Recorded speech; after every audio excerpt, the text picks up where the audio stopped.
Donc je passe la parole à Bertrand Pancher. Oui, monsieur le Président, chers collègues, merci d'abord pour cette très belle table ronde.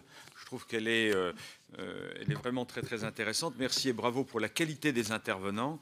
D'abord rappeler qu'il n'y a pas un modèle agricole dans notre pays. Il y a plusieurs modèles qui convergent d'ailleurs de plus en plus. Je suis quand même très frappé pour être dans une grande région agricole, la région de Vivessia, avec ce champagne céréales notamment, de voir combien les pratiques évoluent, et elles évoluent dans le bon sens, et elles évoluent parce que il y a eu des précurseurs, et vous en faites partie, qui, un moment, ont commencé à expliquer qu'il était possible de changer les pratiques et de faire en sorte qu'on puisse s'appuyer sur des consommateurs de plus en plus avertis.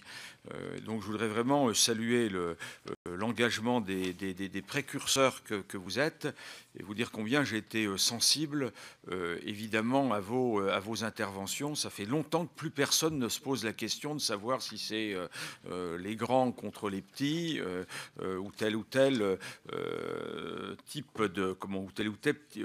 type ou surface de production. Bon, je crois que tout se complète. On a besoin d'une agriculture pour exporter on avait évidemment besoin d'une agriculture qui redécouvre la vertu des circuits courts, de la place du consommateur et comme les consommateurs européens ont plus de moyens que les autres, évidemment, on peut réintégrer ou on devrait pouvoir réintégrer de la valeur.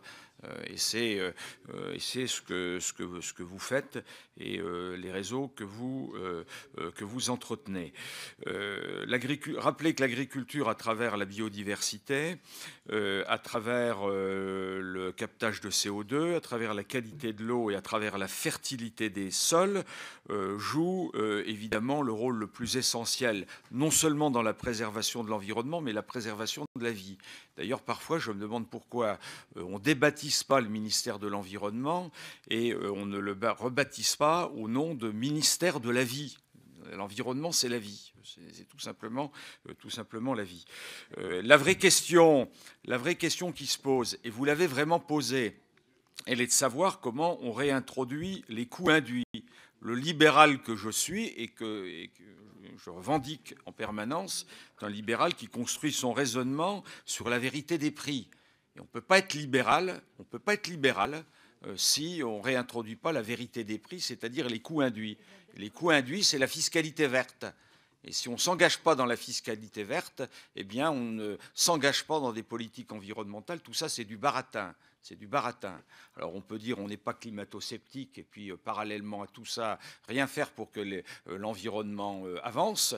C'est exactement la même chose. Donc nous ne sommes pas des climato-sceptiques et nous voulons faire en sorte que la cause environnementale avance. Et pour qu'elle avance, il faut qu'elle avance par le biais d'une fiscalité verte et puis l'évolution évidemment de ces pratiques. Alors comment améliorer le modèle? D'abord donner un sens. François Léger, quand on redonne un sens, tout le restant vient naturellement. Merci de rappeler le sens. Puis ensuite, quand on a compris comment améliorer le système, Cécile Clavreul, merci pour ce très très beau rapport on pourrait en parler très très longtemps. Malheureusement, on ne peut plus assister à votre présentation. Il y a la construction des filières, il y a la réintroduction des outils. Moi, je suis très frappé par la question des abattoirs de proximité. On en construit un avec un lycée agricole dans ma ville et c'est indispensable. C'est le rôle des régions d'appuyer tout ça. Il y a la réorientation de la PAC. Tant qu'on ne s'est pas engagé là-dessus, on ne s'en sortira pas. C'est un vrai scandale de voir comment la PAC finalement joue contre des intérêts environnementaux. Il y a le soutien des collectifs. Et puis évidemment, il y a la valorisation des filières, et puis il y a la question de comment régler la question foncière, et elle est évidemment essentielle. En terminer en disant que les agriculteurs sont usés par la crise, comment mieux les accompagner? Beaucoup franchissent le pas. Très très frappé de voir dans mon département qu'ils ont tous envie d'y aller, simplement il faut donner les moyens pour le faire. Comment mieux coordonner l'ensemble des acteurs concernés? Et puis, pour le développement des circuits courts, il y a encore quand même une prise de conscience de nos concitoyens, peut-être à développer. Et il y aurait aussi des beaux sujets, mais malheureusement, on ne peut pas intervenir dans tous les sujets. En tout cas, merci et bravo pour vos engagements. Merci. Jacques Krabal. Jacques.